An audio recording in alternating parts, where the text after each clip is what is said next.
చిన్న చిన్న ఇన్వెస్ట్మెంట్స్, చిన్న చిన్న మనీ పెద్ద పెద్ద మార్పులు తీసుకురాగలవా? ప్రతి నెల 500, 1000, 2000, 5000, 10,000, 1,00,000, 2,00,000 చిన్న ఈ పెట్టుబడులతో మీ జీవితం మారుతుందా? అవును, మారుతుంది. ఎందుకంటే ఇది కేవలం ఇన్వెస్ట్మెంట్ కాదు. ఇది ఒక డిసిప్లిన్, ఇది ఒక ఫ్రీడమ్ ప్లాన్. ఇది మీ భవిష్యత్తును సురక్షితం చేసే శక్తి.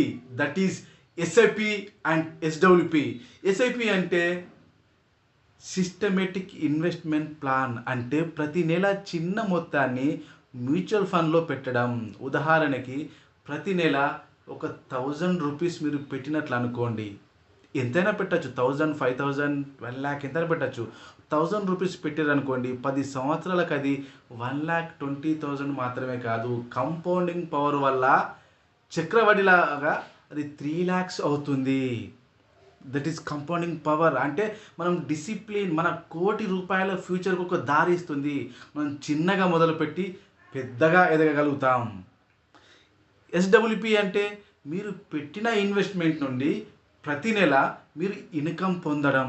ఉదాహరణకు మీరు ఒక 10 లక్షల ఇన్వెస్ట్మెంట్ మ్యూచువల్ ఫండ్ ఎస్ఐపిలో పెడితే, ఎస్డబ్ల్యూపిలో పెడితే అది 12 లక్షలు అయ్యాక మీరు ప్రతి నెల ఎవ్రీ మంత్ 10,000 ఇన్కమ్ తీసుకుంటారు. మీ అకౌంట్లో హ్యాపీగా వచ్చేస్తుంది.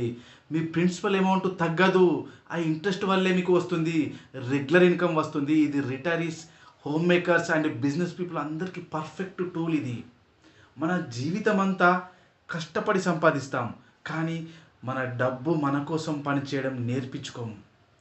ఉద్యోగులు శాలరీ వస్తే ఈఎంఐల అన్నీ మాయమైపోతాయి. మన అమౌంట్ అంతా కూడా EMIs, credit cards, bills, payment, school fees. Business people profit ఉన్నా కానీ ప్లానింగ్ లేదు. ఇన్వెస్ట్మెంట్ మీద ఎక్కడ పెట్టాలో తెలియదు, పెట్టినా ఎలా వస్తుందో తెలియదు. అగ్రికల్చర్ పీపుల్ వాళ్ళకి ఇలాంటి అవకాశాలు తెలియవు. అండ్ ఫ్యామిలీ బడ్జెట్ మేనేజ్ చేస్తారు, కానీ హౌస్ వైఫ్స్ ఫ్యూచర్ ప్లానింగ్ చెయ్యరు. మనం అందరం ఫిజికల్, మెంటల్, ఎమోషనల్ స్ట్రెస్లో జీవిస్తాము. ఎందుకంటే మనం డబ్బుకి పని చేస్తున్నాం, కానీ మన డబ్బు మన కోసం పని చేయడం లేదు. ఎలా పని చేయించుకోవాలో మనకు తెలియడం లేదు. డబ్బును డబ్బుతోనే సృష్టించాలి. ఇది చిన్న ఎస్ఐపిలు మన భవిష్యత్తును రక్షిస్తాయి. అండ్ సిస్టమేటిక్ విత్డ్రాల్ ప్లాన్ రిటైర్మెంట్కి ఒక గౌరవం తీసుకొస్తుంది. ఇది కేవలం ఇన్వెస్ట్మెంట్ ప్లాన్స్ కాదు, ఇది జీవిత భద్రత పథకాలు. మన దేశం ఫైనాన్షియల్లీ స్ట్రాంగ్ కావాలంటే ప్రతి కుటుంబం ఫైనాన్షియల్ ఎడ్యుకేటెడ్